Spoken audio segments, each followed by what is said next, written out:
आता आपण पाहत आहोत गणेश पुराण अध्याय 73 आणि इथे आपण अध्याय 73 ते 80 असे एकंदरीत अध्याय पाहणार आहोत.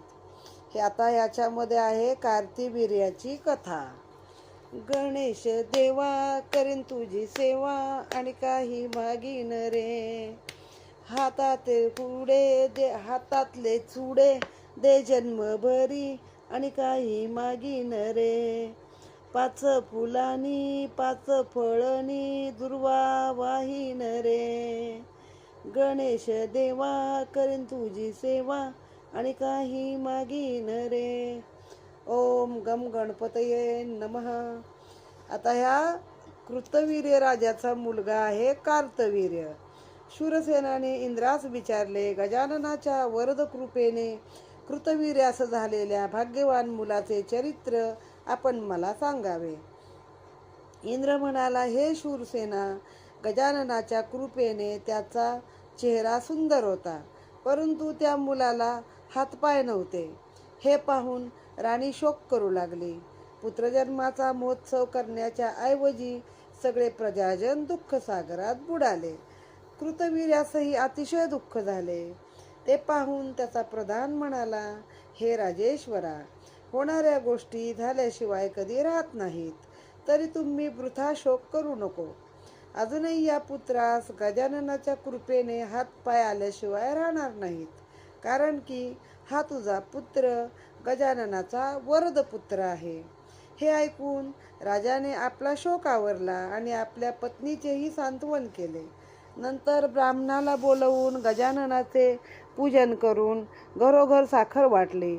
12व्या दिवशी मुलाचे बारसे करून त्याचे नाव कार्तवीर्य असे ठेवले. दिवसामागून दिवस जाता जाता कार्तवीर्य 12 वर्षाचा झाला.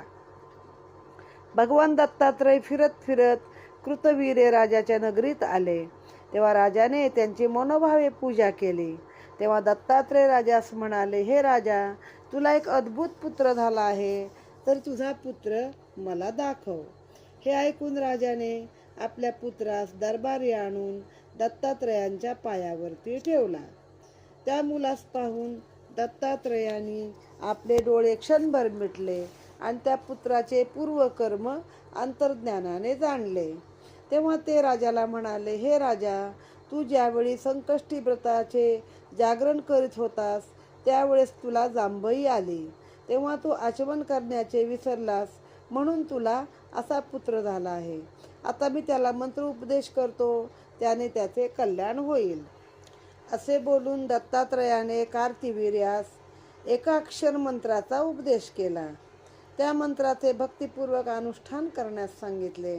त्यानंतर ते राजाला म्हणाले, 12 वर्षानंतर तुझ्या मुलाला गजानन प्रसन्न होईल आणि त्याच्या कृपेने त्याला हातपाय येतील. इतके सांगून दत्तात्रय येथून निघून गुप्त झाले. तेव्हा तो हस्तपादविरहित कार्तिवीर्य आपल्या पित्यास म्हणाला, मी तपश्चर्या करण्यास अरण्यात जातो, आपण मला तेथे पोचवून द्या. त्याप्रमाणे राजाने अरण्यात एक पर्णकुटी बांधली. त्यात तो राजपुत्र मनोभावे गजाननाच्या एकाक्षर मंत्राचा जप करीत तपश्चर्या करू लागला. ओम गम गणपतये नमः. हा अध्याय इथे समाप्त झालेला आहे. अध्याय 74 कार्तिवीर्याच्या तापाचे फळ. आता त्याने अध्याय झोपडी बांधून दिली, आपण मागच्या अध्यायात पाहिलं, आणि तो हातपाय नसलेला मुलगा तपश्चर्या करायला वनामध्ये जाऊन बसला आहे. श्री गणेशाय नमः. हा अध्याय आहे 74वा. इंद्र शूरसेनाला कार्तिवीर्याची कथा पुढे सांगू लागला. कार्तिवीर्याने त्या अरण्यात 12 वर्षाचा काळ केवळ वायुभक्षण करून तप केल्यावर त्याला गजानन प्रसन्न झाला. त्याचे समोर येऊन उभा राहिला. मी तुला प्रसन्न झालो आहे, तरी तू काय जे तुला इच्छित आहे त्याचा तू मला वर माग. ते ऐकून कार्तिवीर्य म्हणाला, हे देवा, मला तुझ्या भक्तीशिवाय काही नको. हे विक्रम राजासारखं झालं की स्वतःला हातपाय मागितले नाही, राज्य मागितलं नाही, पण बाबा मला जसं छळलंस तसं बाकीच्यांना छळू नको हेच मागितलं. बाकीच्यांना एवढा त्रास सहन नाही होणार, तसं याने हातपाय नाही मागितले, तर काय केलं तर सांगितलं की तुझ्या भक्तीशिवाय मला काही नको. कार्तिवीर्याचे भाषण ऐकून गजाननाने सूक्ष्म रूपाने त्याला दिव्य रूप आणि सहस्त्र भाऊ आणि पाय दिले. म्हणजे आधी हातपायच नव्हते आणि मग काय दिलं तर 1000 भाऊ दिले कार्तिवीर्याला आणि पाय दिले. तेव्हा तो त्या पायावर उभा राहून आनंदाने ओरडत नाचू लागला. तेव्हा त्रिभुवन कापू लागले. देवांना त्याला आता सहस्त्रभाऊ आले आहेत, त्यामुळे त्या हाताने तो आपणावर 500 बाण एका वेळी सोडील हे जाणून भीती वाटली. त्यांनी त्याला अनेक वर दिले. त्यानंतर त्याचे सहस्त्रार्जुन असे नाव पडले आहे. तो कार्तिवीर्य म्हणजेच सहस्त्रार्जुन. म्हणजे आता हे मला कथा पुढची माहीत होती, कार्तिवीर्य सहस्त्रार्जुन आहे, पण त्याच्या मागच्या जन्माची ही कथा नव्हती. आधीची माहिती की ज्याला हातपाय नाहीत असा हा मुलगा होता कधी काळी म्हणून. आणि मग सहस्त्रार्जुने तेथे काय केले, सहस्त्रार्जुनाने प्रवाळाची मूर्ती स्थापन केली गणपतीची. त्यावर सुंदर असे मंदिर बांधले, म्हणून त्या गजाननास प्रवाळ गणपती असे देखील नाव आहे. नंतर शेषाने पण पृथ्वीचा भार घेण्यास आपणास सामर्थ्य यावे म्हणून या प्रवाळ गणपतीवर मोठे अनुष्ठान केले, घोर अनुष्ठान केले त्या गणपतीच्या समोर. म्हणून या गणपतीस धरणीधर असे देखील दुसरे नाव आहे. कारण तपश्चर्या कोणी केली होती तर स्वतः शेषाने केली होती. गणपतीचा वरप्रसाद प्राप्त झाल्यावर सहस्त्रार्जुन आपल्या पित्याकडे गेल्या. तेव्हा त्याचे दिव्य शरीर पाहून सर्वांना आनंद झाला. त्या सहस्त्रार्जुनाच्या कृपेने रावणास सर्वज्ञता प्राप्त झाली. या सहस्त्रार्जुनाला त्याच्या वाटेला रावण गेला, तेव्हा त्यानं रावणाला पराभव करून चांगला काखेत बांधून फिरवला होता, का नेऊन आपल्या घरी नेऊन बांधून ठेवला होता. आणि मग त्याचे आजोबा गेले सोडवायला आणि हातापाया पडून रावणाला परत आणलेला आहे. असे संकष्टी चतुर्थीचे महात्म्य आहे. तरी या व्रताचे पुण्य कोणी मला देईल तर माझे विमान परत आकाशात उडून जाईल. हे ऐकून शूरसेन म्हणाला, हे देवेशा, आपला आशीर्वाद असल्यास मी हे व्रत करेन. आता हे मागच्या रेफरन्सला कुठे गेलं तर इंद्राचं विमान त्या राजाच्या दरबारातनं चाललं होतं आणि त्याचे जे अनेक सेवक आहेत त्यापैकी एकाला कुष्ठ होता आणि त्यानं ते बघितलं आणि काय केलं, मग ते विमान खाली आलं त्याच्यामुळे, त्या पाप्यामुळं. आणि मग त्याची कथा त्याने सांगितली की परत कोणी संकष्टीचं व्रत करेल ते पुण्य मला देईल तरच माझं विमान आकाशामध्ये जाऊ शकतं. इथे अध्याय समाप्त. ओम गम गणपतये नमः. श्री गणेशाय नमः. आता अध्याय आहे 75वा, संकष्टी व्रताचे फळ. शूरसेन राजाने संकष्टी व्रत करणारा कोणी एखादा शोधण्यासाठी आपले दूत पाठविले. तेव्हा एका विमानात एक चांडाळीन स्वर्गलोकी देवदूत घेऊन जात आहे हे दिसले. तेव्हा त्या दूतांनी पाहिले आणि त्यांनी आश्चर्यचकित होऊन देवदूतांना विचारले, ही चांडाळीन जातीने हीन असून आज पावेतो तिने कोणते पुण्यकर्म केल्याचे आमच्या ऐकिवात नाही.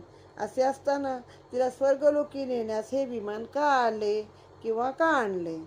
देवदूत म्हणाले, पूर्वजन्मीची हिचे कोणतेही पुण्य नाही. ही या अगोदरच्या जन्मात एका श्रीमान क्षत्रियाची लावण्य संपन्न सुंदर अशी कन्या होती. तिचे नाव देखील सुंदरी. तिने विवाहापूर्वीच अनेक तरुणाबरोबर संबंध ठेवला होता. पुढे तिच्या पित्याने तिचा विवाह चित्र नावाच्या एका तरुणाशी लावून दिला. परंतु तिला अनेक तरुणासोबत रती करण्यास लागत असल्याने ती विवाहानंतरही तसेच कर्म करू लागली. एके दिवशी ती अशीच दारकर्म करण्यास जात असता तिच्या पतीस राग आला. त्याने तिला जाण्यास प्रतिबंध घेतला. तेव्हा तिने मद्दांध होऊन पतीच्या अंगावर त्याचा प्राण घेण्यासाठी खंजीर फेकला. म्हणजे एक तर ही राजाची मुलगी होती, आधी तिने 50 लोकांशी संबंध ठेवले होते, तरी पण राजाने एका सामान्य तरुणाशीच तिचा विवाह करून दिला आहे, चित्र नावाच्या. आणि पुढे पण ती लग्नानंतर तसाच व्यवहार करू लागल्याने एक दिवस नवऱ्याने तिला आवरण्याचा प्रयत्न केला की तू जाऊ नको आता दुसऱ्या कोणाकडं. तर तिने त्याच्या अंगावरती खंजीर फेकला आणि ती पुढे निघून गेली. सुदैवाने तो खंजीर तिच्या पतीस लागला नाही. तो आपल्या सासऱ्याकडे गेला आणि आपल्या सासऱ्याला सर्व वृत्तांत निवेदन केला. तेव्हा सासऱ्याने आपली कन्या सुंदरी दारकर्म करून परत आल्यावर आपल्या सेवकाकडून तिचा शिरच्छेद केला. म्हणजे बापाने सगळं मारूनच टाकले पोरीला. म्हणून त्या सुंदरीला त्या जन्मी नीच चांडाळ जन्म प्राप्त होऊन अंगावर महाव्याधी उत्पन्न झाली. आजही मद्यप्राशन करून ती दिवसभरात निजून गेली. रात्री चंद्रोदयाच्या सुमाराला जागी झाली आणि एका संकष्ट चतुर्थी व्रत करणाऱ्या भक्ताकडे गेली. तिने त्याच्या जवळून खावयास अन्न मागून घेतले. ते चतुर्थीच्या प्रसादाचे अन्न खाल्ल्याने तिच्या मुखातून गजाननाचे नाव निघाल्याने प्रत्यक्ष गजाननाने हे विमान त्या चांडाळणीस आणावयास पाठविले आहे. त्यावर राजदूत म्हणाले, असे जर आहे तर तिला आमच्या महाराजांकडे घेऊन चला. तेव्हा देवदूत म्हणाले, आम्हाच गजाननाची अशी कोणतीही आज्ञा नाही. इतके बोलून त्याने तिला विमानात बैसविले. त्याबरोबर त्या चांडाळणीचा देह दिव्य झाला. ते विमान आकाशात वर जाऊ लागले. राजदूतांनी हा चमत्कार आपल्या राजाला येऊन सांगितला. तेवढ्यात ते विमानही आकाशातून जाताना राजाने पाहिले. आकाशातून ती दिव्य देहधारी स्त्रीची दृष्टी खाली इंद्राच्या विमानावर पडली. त्याबरोबर इंद्राचे विमानही आकाशामध्ये चढू लागले. म्हणजे इंद्राला स्वतःला भक्ती करायचं कळत नाही, पण दुसऱ्याच्या भक्तीने मात्र त्याचं विमान पुढे गेलं आहे. इथे हा अध्याय समाप्त. ओम गम गणपतये नमः. पुढे आता अध्याय 76 पाहत आपण आहोत की हा अध्याय आहे संकष्टी व्रताचा महिमा. अध्याय 76. श्री गणेशाय नमः. शूरसेन राजाने संकष्टी चतुर्थी व्रताचा महिमा अवलोकन केल्यावर कुलगुरू वशिष्ठांना बोलावून गणपतीची पूजा केली आणि संकष्टी चतुर्थीचे व्रत करण्यास प्रारंभ केला. ते व्रत यथासांग पार पाडल्यावर गजाननाने शूरसेनास आपल्या लोकी आणण्यासाठी विमान पाठविले. त्यातील देवदूत राजा स्वर्गात येण्याविषयी सांगू लागले. तेव्हा राजा देवदूतास म्हणाला, माझ्या सर्व प्रजेला येथे राहून मी एकटा स्वर्गसुख घेऊन काय करू? जर तुम्ही माझ्या राज्यातील सर्व जीवांना आपल्या विमानात बसवून माझ्याबरोबर नेत असाल तरच मी तुमच्याबरोबर ती येतो.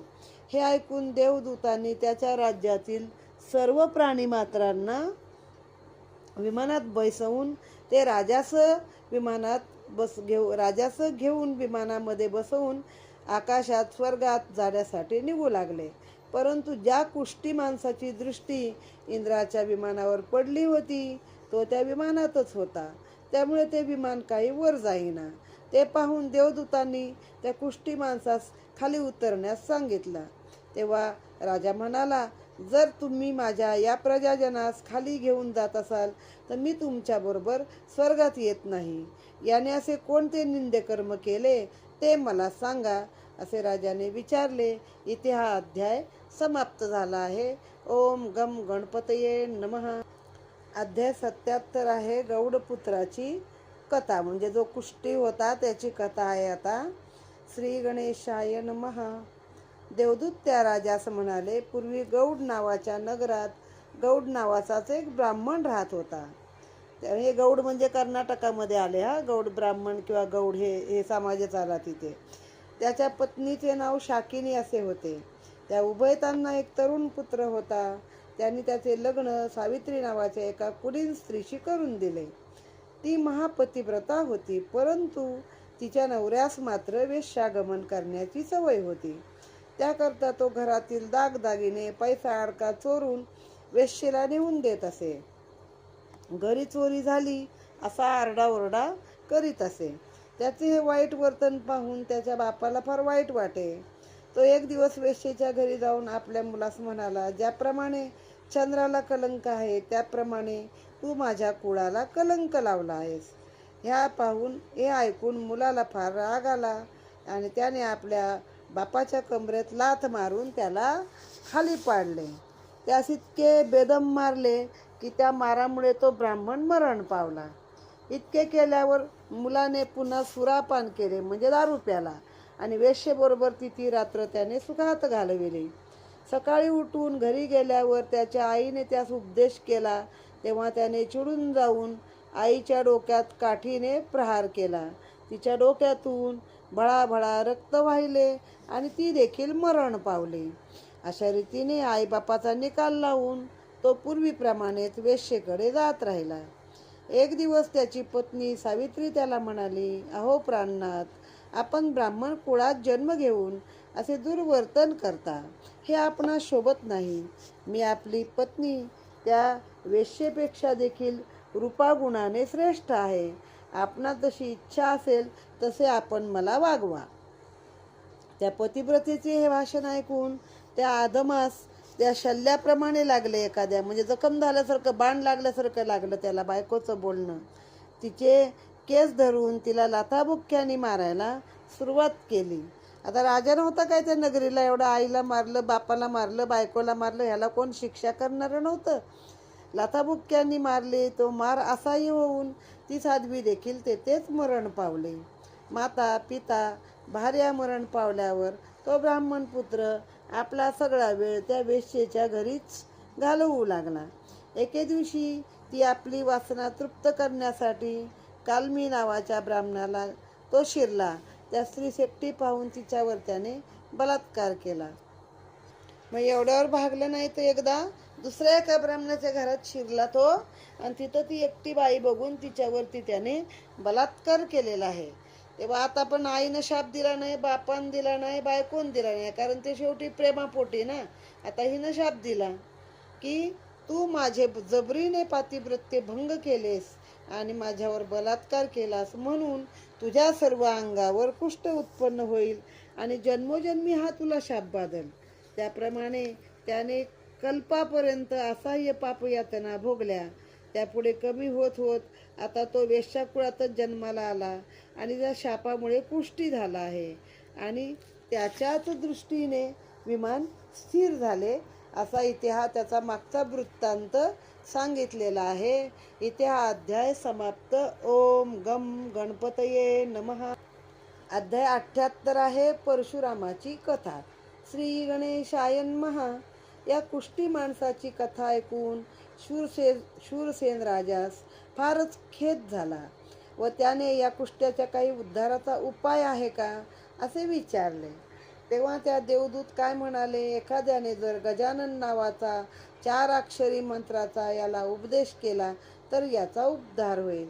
तेव्हा राजाने त्या कुष्टी वैश्याचे कानात गजानन गजानन गजानन या नाममंत्राचा 3 वेळा उच्चार केल्याबरोबर त्याचा देह सुंदर झाला आणि त्याच्यासह विमानात बसून सर्वजण स्वर्गामध्ये गेलेले आहेत. शूरसेन म्हणाला, हे ब्रह्मदेवा, पूर्वी गजाननाची भक्ती कोणी केली आणि कशी केली हे मला आपण सांगा. ते ऐकून ब्रह्मदेव म्हणाले, मी तुला परशुरामाची कथा सांगतो, ती ऐक. पूर्वी श्वेतदीपामध्ये जमदग्नी नावाचा एक तपस्वी राहत होता. त्याला रेणुका नावाची सुंदर पत्नी होती. आता ही आपल्या सर्वांना रेणुका जमदग्नी यांची कथा माहितीच आहे. ते अतिशय रागिष्ट असे ऋषी होते आणि रेणुका ही खरं तर राजाची कन्या होती, पण तिने त्यांच्याबरोबर ती विवाह केलेला आहे. तिच्या उदरी महाविष्णूचा अवतार परशुराम या नावाने प्रगट झाला. तो पुत्र महामातृपितृ भक्त होता. आईबाप दोघांचा पण भक्त होता. पित्याजवळ वेद अध्ययन पूर्ण केल्यावर तो तपश्चर्येसाठी रानात निघून गेला. एके दिवशी सहस्त्रार्जुन, आता बघा आला मागचा सहस्त्रार्जुन, ज्याला गजाननाच्याच भक्तीनं हातपाय प्राप्त झाले, पण तो कसा पुढे वागतो आहे लोकांशी, म्हणजे ताकद आली की मनुष्य कसा होतो, किंवा हातात काय सत्ता आली की आता जसं चालतं तसाच हा प्रकार आहे.